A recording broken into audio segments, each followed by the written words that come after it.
Morning everyone. আজকের আমাদের ব্লগটা একটা ডেস্টিনেশন ব্লগ। কলকাতার শহরে অলরেডি মনসুন ঢুকে গেছে আর সামার ভ্যাকেশনও শেষের দিকে। তো আস্তে আস্তে জানতে পারবেন ব্লগটা যত দেখবেন আমাদের ডেস্টিনেশনটা কোথায়। এটুকু বলে রাখছি, কলকাতা থেকে এই মুহূর্তে বাইরে ট্রাভেল করা সম্ভব না, অনেকটা ডিস্টেন্সে। তাই কলকাতার আউটকার্টসে খুব সুন্দর একটা জায়গা বেছে নিয়েছি আজকের এই ব্লগটার জন্য। সবকিছু আপডেট থাকছে জায়গাটার ব্যাপারে, ওখানে গিয়ে কি করলাম, কেমন খেলাম, কেমন ঘুরলাম। তো আসুন আমার সাথে এই ব্লগটাতে কন্টিনিউ করুন, দেখতে থাকুন, জানতে পারবেন কলকাতার আশেপাশে, কলকাতার বাইরে না গিয়েও আমরা কত সুন্দর জায়গা একটা ঘুরে আসতে পারি। এখন 12:25 বাজে। আজকে সকাল থেকেই ঝিরিঝিরি বৃষ্টি, মনটা খুব খারাপ হয়ে গেছিল। আজকে অ্যাকচুয়ালি আমাদের প্ল্যান ছিল ঝাড়গ্রাম যাওয়ার, কিন্তু বৃষ্টির কারণে সেই প্ল্যানটা বাতিল হয়। তখন সুমনা বলল চলো আমরা কোথাও কাছাকাছি কোথাও ঘুরে আসি। তো ডেস্টিনেশনটা সুমনাই বলবে একটু পরে। তো আমরা সেই ডেস্টিনেশনের উদ্দেশ্যে এখন বেরিয়ে পড়েছি। আশা করি এখান থেকে 2-2.5 ঘন্টা লাগবে এই ডেস্টিনেশনটাতে পৌঁছে তারপরে আপনাদেরকে ডেস্টিনেশনটা রিভিল করব। So let's start.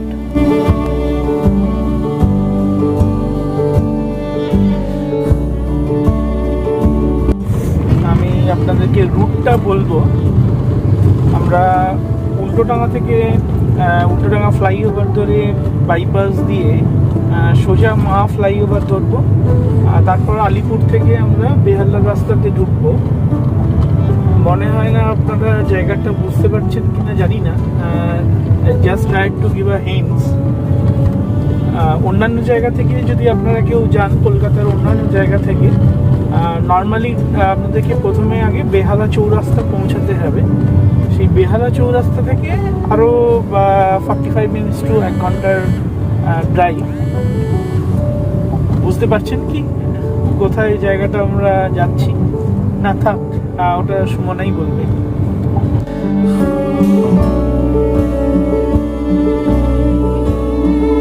রায়ের কেমন লাগছে আজকে বেরিয়ে পড়ে এই বৃষ্টির মধ্যে? খুবই ভালো লাগছে।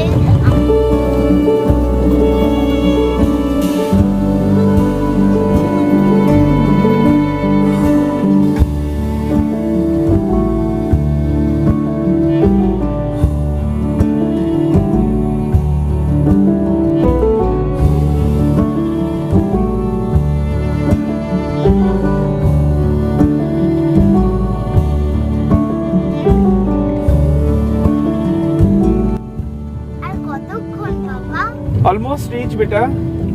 গুগলে তো দেখাচ্ছে আর 6 কিলোমিটার, হয়তো আর 15-20 মিনিটের মধ্যেই আমরা পৌঁছে যাব আমাদের ডেস্টিনেশন। আশা করি সবাই এই ডেস্টিনেশনটা বুঝতে পারছেন কোথায়। এটা আমরা বেহালা চৌরাস্তা থেকে ডান দিকে কাট নিয়েছি, তারপরে 11 কিলোমিটার অন হাপুর রোড। দেখা যাক আর কতক্ষণ লাগে।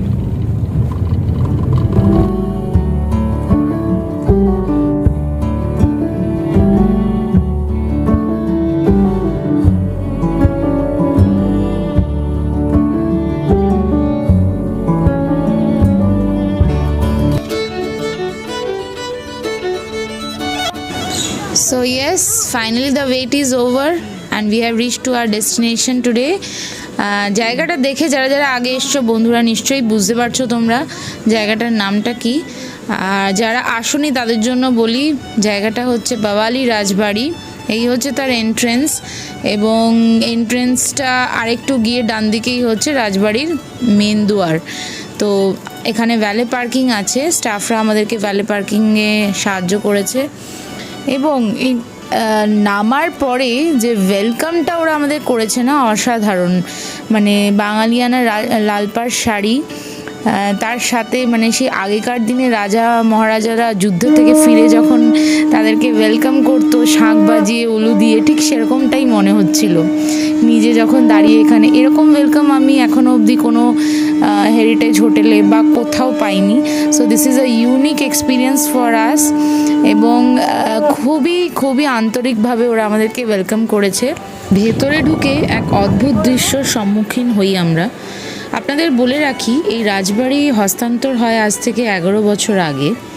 তো নতুন যেই ওনার ছিলেন তখন সবাই এটাই ভেবেছিল যে এটা ডিমলিশ হয়ে যাবে, কিন্তু ওনার এই আইডিয়াটা ছিল যে অরিজিনাল বিল্ডিংয়ের যে অ্যাসেটিক্সগুলো আছে ওগুলোকে ট্যাম্পার না করে উনি মিনিমাম প্যাচওয়ার্ক করে এক্সিস্টিং স্ট্রাকচারটাকে এভাবেই রাখবেন এবং এটা একটা হেরিটেজ হোটেলে রূপান্তরিত হবে। এবং ওনার এই থট প্রসেসের জন্যই কিন্তু আজকে আমরা এই 350 বছর পুরনো রাজবাড়িকে চাক্ষুষ দেখতে পাচ্ছি। আর চলে এসছে এখানে আমাদের fresh lime juice welcome drink. রিসেপশনের দিকে যাচ্ছি, জাস্ট রিচড। তো এসো, সুনায়না এসেই টয়লেট পেয়ে গেছে। এটা হচ্ছে রিসেপশন এরিয়া। তো এখন অবধি যতটা আমি রাজবাড়ি ঘুরে দেখেছি আমার এই ফিলটা হচ্ছে যে এখানে একটা রয়্যাল লুক ক্রিয়েট করার জন্য ওরা অ্যান্টিক এবং মডার্ন দুটোরই ফ্লেভার রেখেছে in terms of home decor. মানে ডেকরের আইটেমসগুলো অ্যান্টিকও আছে প্লাস মডার্নও আছে। ওই হ্যাঙ্গিং ল্যাম্পশেডসগুলো আমার খুব ভালো লেগেছে। বন্ধুরা যারা তোমরা হোম ডেকর ভালোবাসো তারা কিন্তু এখান থেকে অনেক আইডিয়াস পেয়ে যাবে। তো এখন আমরা রিসেপশনে কথা বলে নিচ্ছি আজকের আইটেনারিটার কি হবে আমাদের। তো এখানে অনেক ধরনের অপশানস আছে। আমরা যখন বাড়ি থেকে এসেছি তখন আমরা শুধু ফুডিংয়ের কুপনসগুলো পেমেন্ট করে এসেছিলাম। তো এখানে এসে জানতে পারলাম যে আমরা ফুড প্লাস ডেকেশন মানে একটা রুম নিয়ে সারাদিন স্টে আউট করে ছেড়ে যাওয়া অপশানও আছে এবং আমরা ওভারনাইটও স্টে করতে পারি। ডেফিনেটলি ওভারনাইট স্টে করতে হলে আমি সাজেস্ট করব বুকিং করে আসা, কারণ এসে আমরা শুনেছিলাম যে রুমসগুলো সবই ফুল আছে। খেতে যাওয়ার আগে আমরা একটু রিফ্রেশ হতে এসেছি ওয়াশরুমে। এটা একটা ওয়াশরুম যেটা গ্রাউন্ড ফ্লোরে, যেটা অ্যাভেলেবেল টু এভরিওয়ান যারা জাস্ট এসে থেকে খেয়ে চলে যাচ্ছে অ্যান্ড যারা স্টে করছে বোথ। ইউজুয়ালি যেই খানটা ওদের ডাইনিং এরিয়া থাকে তো সেই জায়গাটা আন্ডার কনস্ট্রাকশন, তাই ওরা একটা নতুন জায়গা ফর টেম্পোরারি রিজনস ওরা ব্যবস্থা করে রেখেছে। তো আমি এসে জিজ্ঞেস করাতে ওরা আমাদের এটা বললো যে ওটা আন্ডার কনস্ট্রাকশন আছে, ওয়ান্স ইট ইজ ডান আবার খাওয়ার জায়গাটা ওখানেই শিফট হয়ে যাবে।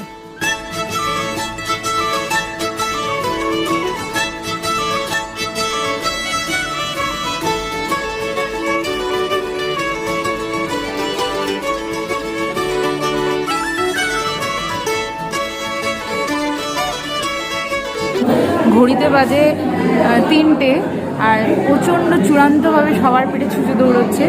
সো আজকের মেনুটা কি কি আছে শান্তনু আপনাদের বলে দেবে। এখানে কোনো আলাকাট মেনু না। ফার্স্ট অফ অল আজকে আমরা যেটা নিয়েছি দুটো ননভেজ থালি আর একটা ভেজ থালি। নর্মালি ননভেজ থালিতে 3 রকমের ননভেজ আইটেম থাকে আর ভেজেও 3 রকমের ননভেজ আইটেম থাকে। তো দেখা যায় কী কী পরে থাকে। আপাতত আমরা ওয়েট করছি কতক্ষণে খাবার পৌঁছে তো দ্যাট সিলেক্ট করেছি সেটা হচ্ছে একটা ভেজ থালি আর দুটো ননভেজ থালি। বাচ্চাদের জন্য ডিসকাউন্টেড আছে, বিলো 7 ইয়ার্স যেহেতু ও একটা ডিসকাউন্টেড রেটে ওর থালিটা হবে। এটা হলো বেস থালিটা, রাইস, ডাল, শুক্তো, আলু ভাজা, বড়ি ভাজা, উচ্ছে ভাজা, আলু পোস্ত, সালাদ, ভাত। এরপরে ভেজে থাকে 3টে আরও আইটেম, নন ভেজে থাকে 3টে আরও আইটেম। তো নন ভেজে হচ্ছে কচি পাটা মাংসের ঝোল, লাউ পাতা দিয়ে চিংড়ি আর হচ্ছে ভেটকির পাতুরি। আর খাবার সার্ভ করার আগে ওরা আমাদেরকে বাটার মিল্ক দিয়েছিল মানে ছাঁচ। আর ভেজে থাকছে হচ্ছে পনির, নবরত্ন কোরমা, পটলের দোরমা আর পনির পাতুরি। তো এই হচ্ছে আমাদের আজকের মেনু আইটেমসগুলো, ভেজ অ্যান্ড ননভেজ। এছাড়াও ওরা গরম গরম ফুলকো লুচি সার্ভ করছিল আর পুরো প্ল্যাটারটাই আনলিমিটেড। কি শান্তনু, খেতে খেতে কেমন লাগছে, কি বুঝছো? আমি জাস্ট মুখ তুলতে পারছি না। এত কিছু খাবার দেখে রিভিউ দেওয়াটা এখন ইম্পর্টেন্ট নয়, আমি ফিনিশ। যুদ্ধের শেষ পর্যায়ে পৌঁছে গেছে শান্তনু, মিষ্টি দিয়ে যুদ্ধটা শেষ হবে। নর্মালি মেন কোর্স খাওয়ার পরে আমি কোথাও ডেজার্ট খাই না, কিন্তু এখানে সমস্ত খাবার এতটাই সুন্দর এতটাই সুস্বাদু যে আমার ডেজার্টটাও ঠিক ছাড়তে ইচ্ছা করলো। এবং লাইফ করে প্রথমবার আমি কোথাও খেতে এসে 2বার আমের চাটনি নিয়ে খেয়েছি। আমের চাটনিটা এতটাই সুস্বাদু মানে আমি বলে বোঝাতে পারছি না। এই যে হচ্ছে সেই আমের চাটনি, পালপি মানে রসালো, দারুণ। বেশ অনেকক্ষণ ধরেই আমরা খাবার দাবারগুলো খেলাম রিলিশ করে। এরপর আমরা একটু পায়ে হেঁটে রাজবাড়ি ঘুরে দেখব। তার আগে বন্ধুরা কিছু ইনফরমেশনস তোমাদেরকে দিই অ্যাবাউট দিস রাজবাড়ি। 11 বছর আগে রাজবাড়িটা হস্তান্তর হয়েছে এবং 7 বছর ধরে রেনোভেশনের কাজ চলেছে এই রাজবাড়িটাতে। তো গোটা 7 বছর ধরে এই রাজবাড়িটাকে রিবিল্ড করে আবার এই পজিশনে আজকে আমরা দেখতে পাচ্ছি। এখানে কিছু ছবিও আছে যেখানে আগেকার রাজবাড়িটা কেমন দেখতে ছিল সেগুলো ফ্রেম করে রাখা আছে স্মৃতি হিসেবে। আর আরেকটা ইম্পর্টেন্ট জিনিস যে যারা নাইট আউট করছে, মানে এখানে যারা নাইট স্টে করছে তাদের জন্য হচ্ছে ফার্স্ট ফ্লোরে রুমসগুলো অ্যাভেলেবেল আর তার উপরে রুফ। তো তারা মোটামুটি গোটা রাজবাড়িতে পুরোটাই ঘুরে দেখতে পারে, কিন্তু যারা ডেকেশনের জন্য এসছে তাদের জন্য রেস্ট্রিক্টেড, কারণ ফার্স্ট ফ্লোরে তারা উঠলে পরে যারা রেসিডেন্ট আছে তাদের অসুবিধে হতে পারে। তো ফার্স্ট ফ্লোর এবং রুফটা তারা রেস্ট্রিক্ট করে রেখেছে, আর বাকি পুরো এরিয়াটা রাজবাড়ির ব্যাকইয়ার্ড এবং এই খাওয়ার সাথে ঘরগুলো রুমসগুলো সবই ঘুরে দেখা যাবে। তো রাই এখানে চটপট ছুটে গেছে দেখতে এই পিয়ানোটা, কারণ ও সিনথেসাইজার বাজায়। তো কিছুটা রিলেট করতে পেরেছে এই কিজগুলো দেখে, ও বাজানোর চেষ্টা করছিল, কিন্তু এটা অ্যান্টিক যেহেতু সেজন্য এটা বাজছে না। আর আমরাও এই জায়গাটা, এটা বেসিক্যালি একটা বিশাল বড় ঘর যেখানে পিয়ানোটা রাখা আছে, এই ড্রেসিং এরিয়াটা রাখা আছে। এই এরিয়াটা আমার সবথেকে ভালো লেগেছে। এগুলো প্রায়ই এখানে সব অ্যান্টিক জিনিসপত্র দিয়ে ভর্তি। তো এই জিনিসগুলো ওরা এত সুন্দর মেনটেন করেছে, এটা দেখেই অবাক লাগছে।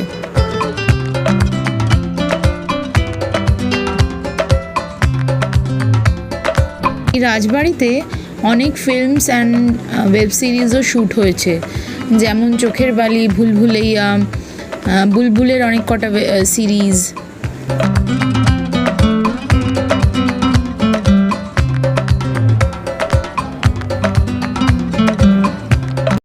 করিডোর কি সুন্দর লাগছে জায়গাটা, এটা হোয়াইট, দারুণ লাগছে। তো এখন আমরা ফার্স্ট ফ্লোরটা পুরো ঘুরে দেখছি, গ্রাউন্ড ফ্লোরটা পুরো ঘুরে দেখছি। এখন আমরা চলে এসেছি রাজবাড়ির ব্যাকইয়ার্ডটায়। ব্যাকইয়ার্ডটাও অপরূপ সুন্দর। বাংলার এক ছোট্ট গ্রামের নাম ছিল বাওয়ালি, আর সেই থেকে পরে এই রাজবাড়ির নাম বাওয়ালি রাজবাড়ি। বাওয়ালি গ্রামটি বিখ্যাত ছিল টেরাকোটা মন্দিরের জন্য। অনেক টেরাকোটা মন্দিরে এই ছোট্ট গ্রামটি ভরা ছিল। এখানকার জমিদার ছিলেন মণ্ডল জমিদার। স্বাধীনতার পর ল্যান্ড ডিস্ট্রিবিউশন হওয়ার কারণে অনেক জমিদাররা তাদের জমিজমা হারিয়েছে, জমিদারি হারিয়েছে। সেরকম তালিকাতেই এই রাজবাড়িটিও পড়তো, বাওয়ালি রাজবাড়িটি। তো এখানকার জমিদাররা ছিল মণ্ডল জমিদার। রেভিনিউ আস্তে আস্তে কমে যায়, জমিদারির উপার্জন কমে যায়, যার ফলে এই রাজবাড়িটি মেনটেন করা খুব কঠিন হয়ে ওঠে। আর ফাইনালি এই রাজবাড়ির বংশধরেরা ডিসাইড করেন যে এই রাজবাড়িটাকে সেল আউট করা হবে। তো প্রাক্তন এই রাজবাড়ির ওনার হচ্ছেন এক শিখ ভদ্রলোক। এখনকার সময়ে রাজবাড়ির বংশধরেরা কলকাতায় একটি চেতলা নামক জায়গায় বসবাস করেন।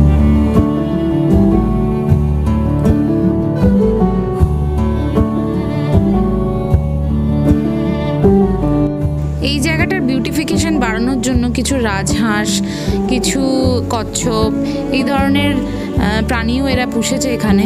বেশ ভালো লাগছে দেখতে। এখানে কতদিন ধরে চাকরি করছেন? আমার এখানে 3-4 মাস হয়ে যাবে। 3-4 মাস। আমি এখানে এমনিতে লোকালি ছিল। আচ্ছা আচ্ছা। এখানে আমাদের আশেপাশের বাড়ি। হ্যাঁ হ্যাঁ। আজ থেকে এটা মিনিমাম 400 থেকে 450 বছর পুরাতন এটা। আচ্ছা। আগে রাজা মহারাজারা থাকতেন।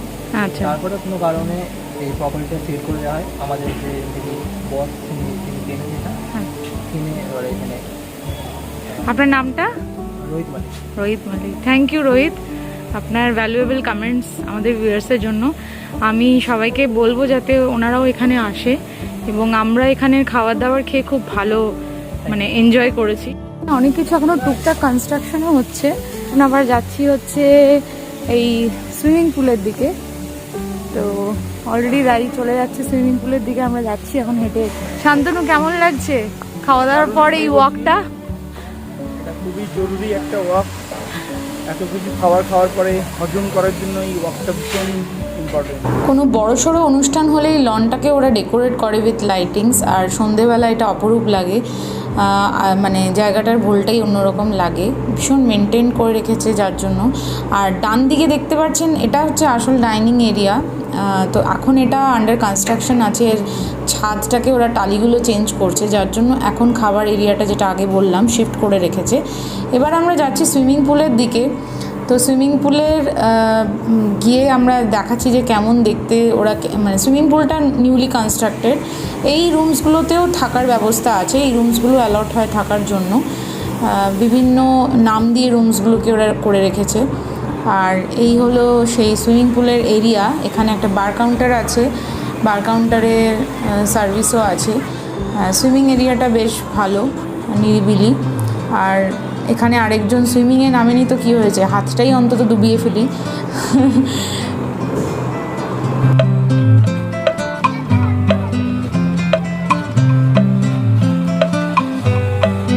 দেখা, আমরা এয়ারপোর্ট থেকে এসেছি, উনি এসছেন বাগুইআটি থেকে, ওনার মেয়ে জামাই নাতি সবার সাথে এসছেন। উনি থাকছেন, থাকার এক্সপিরিয়েন্সটা কাকিমা একটু বলুন। রুমসগুলো কেমন?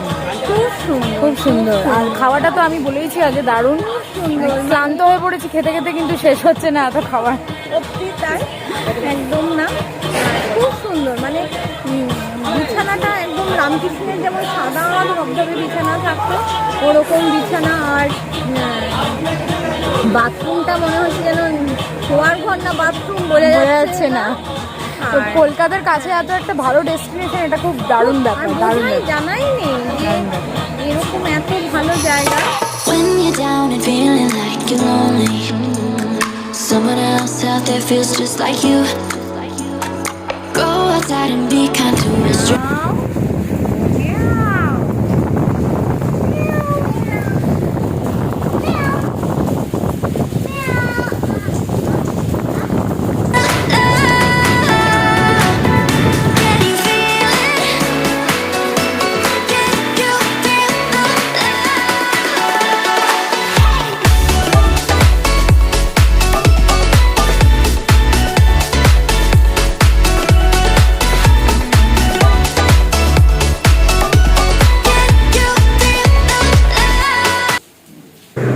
মুষলধারে বৃষ্টি শুরু হয়ে গেছে।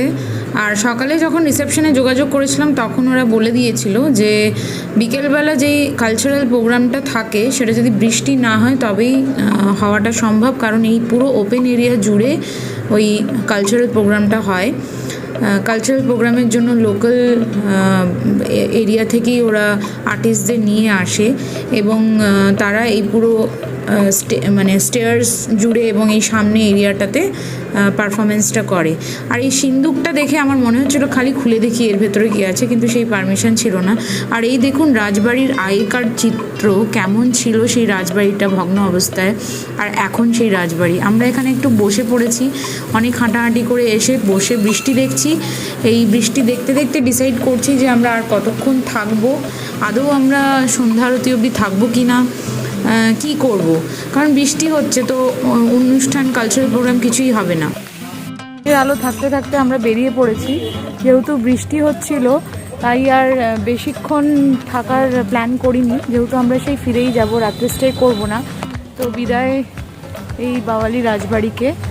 আর খুব ভালো লাগলো এখানে এসে, খেয়ে আমাদের গাড়িটাও চলে এসছে। এরপরে ছিল সন্ধে আরতি, যেটা আমরা থাকলে দেখতে পারতাম, এবং নাচ ও গান, কিন্তু যেহেতু থাকছিই না আর শুধু শুধু দেরি করে লাভ নেই, বৃষ্টিও পড়ছে, যদি ভীষণ জোরে মুষলধারে বৃষ্টি পড়ে, তাই রাইও সঙ্গে আছে, তাই সেই রিস্কটা না নিয়ে আমরা বাড়ি চললাম। ফেরার পথে আর অলমোস্ট সন্ধে হয়ে এসছে, তো বাঁকড়াহাট ফেলে আমরা এগিয়ে যাচ্ছি কলকাতার দিকে। আর এখন দৃশ্যটা কিছুটা এরকম, রাই এখানে ঘুমিয়ে পড়েছে, আমরাও অলমোস্ট ক্লান্ত, বিছানা খুঁজছি, খেয়ে দিয়ে প্রচণ্ড ক্লান্ত হয়ে আছি। তো আজকের ব্লগটা এখানেই আমি শেষ করছি। যা যা করলাম সবই তোমরা দেখলে, ইনফরমেশনগুলো দেওয়া থাকবে। যদি কিছু ভালো লেগে থাকে আমার এই ব্লগটাতে, kindly like, share and subscribe my channel. Bye by.